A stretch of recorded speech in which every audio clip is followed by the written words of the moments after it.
खूप पाऊस येतो तुम्ही पाहू शकता. खूप म्हणजे खूप पाऊस आहे.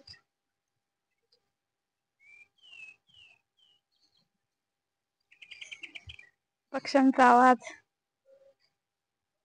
आणि थोडस ऊन आहे आणि उन्हात पाऊस येतोय. हम्म. कसलं भारी वाटतंय. पाठीमागं डोंगर एवढा छान छान. एक माईक तिथंच राहिलं वाटतं माझ्याकडून. चुकून माझ्याकडून एक माईक तिथंच राहिलाय. वा वा आवाज कुठे कसलं भारी येतोय. मोबाईल थोडासा भिजतोय. माईक पण थोडासा भिजतोय. पण हे वातावरण एवढं भारी आहे का नाही पावसाचं की शूट करूसं वाटलं. इकडे कानिफनाथचं मंदिर आहे. मोर ओरडतात. पक्ष्यांचा किलबिलाट झालाय हे पाऊस बघून.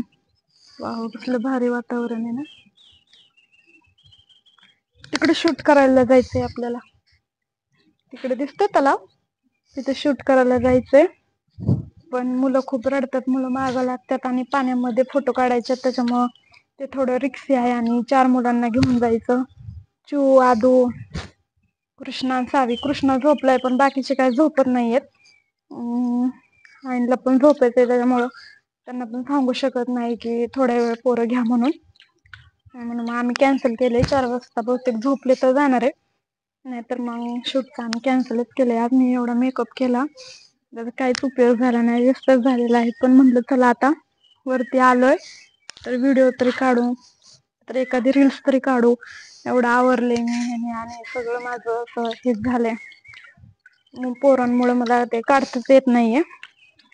आणि लाईव्ह पण घेता येत नाही कारण मिस्टरांनी लाईव्ह नका घेऊ म्हणून सांगितले मला. त्याच्यामुळे मी लाईव्ह पण घेऊ शकत नाही. पण म्हणलं थोडंफार होईल तेवढं तरी व्हिडिओ 1 मिनिटाचा नाही तर 2 मिनिटाचा तरी शूट करावा. तुम्हाला आजूबाजूचा परिसर पण दाखवते. ठीक आहे चला गेलो. आता पोरं झोपली गेलो शूट तर नक्की तुम्हाला सांगेल. आणि इकडे पण एक सुंदरसा असा पक्षी बसलेला आहे.